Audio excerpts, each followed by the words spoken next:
Except for passing trucks, Sawyer Cemetery is quiet, the final resting place for generations from the small town of Plymouth. And for two who came here much too young, Donald Skidgel and Terry O'Reilly, both just 20 years old, when they were killed in Vietnam. And I was very upset about my brother going. I cried. I said, if you go, you won't come back. I know you won't. He loved animals. He loved his horse. Carol Skidgel Small was a teenager when her older brother Donnie went off to war. We were very close, very close. Funny. He could make you laugh. He would do silly things. He loved motorcycles. He loved fast things. He was a very good person. She said Donnie and the other boys in town all played together, including Terry O'Reilly, riding bikes, playing ball, swimming in the pond, all the things boys did. I mean, growing up in this small town of Plymouth where everybody knew him and loved him, you know, and you know, he just was happy. Terry's older sisters, Vileta and Corinne. He was my best friend, my buddy. We climbed trees together and played cowboys and Indians and trucks and cars. And after high school, at the height of the Vietnam War, Terry said he was joining the Army. He said he didn't want to be drafted. And I says, well, you know, why are you going? You know, Dad is disabled and you're the only son, you could stay. And he says, Valita, I need to go. He became a helicopter pilot. His parents watched Terry graduate from flight school. And soon after, he was sent to Vietnam. When I heard that he had been stationed in Vietnam, a cold chill went down my back. I knew he wasn't coming home. I just knew it.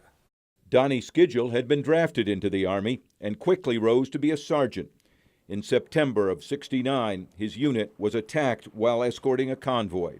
Carol vividly remembers the day they found out her brother had been killed.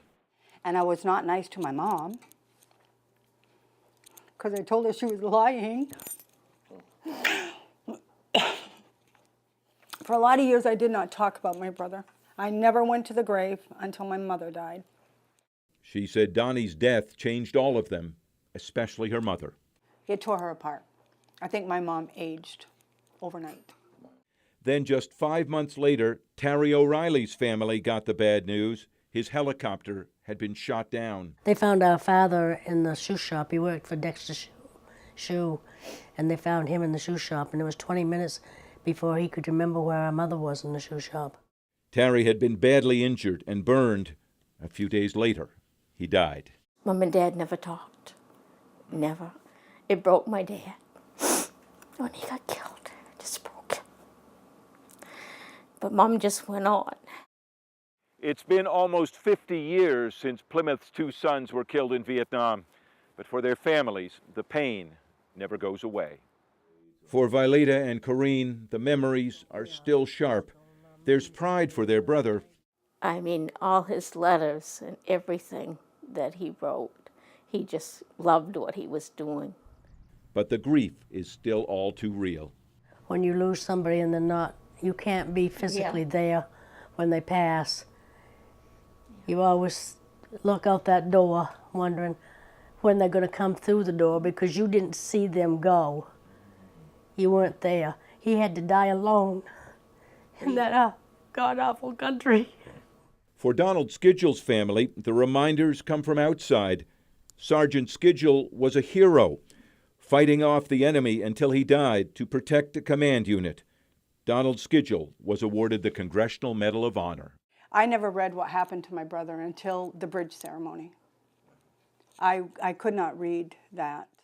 In 2011, the bridge in nearby Newport was named for Donald Skidgel, one of many honors in his name, each a tribute to his heroism and reminders of his sacrifice.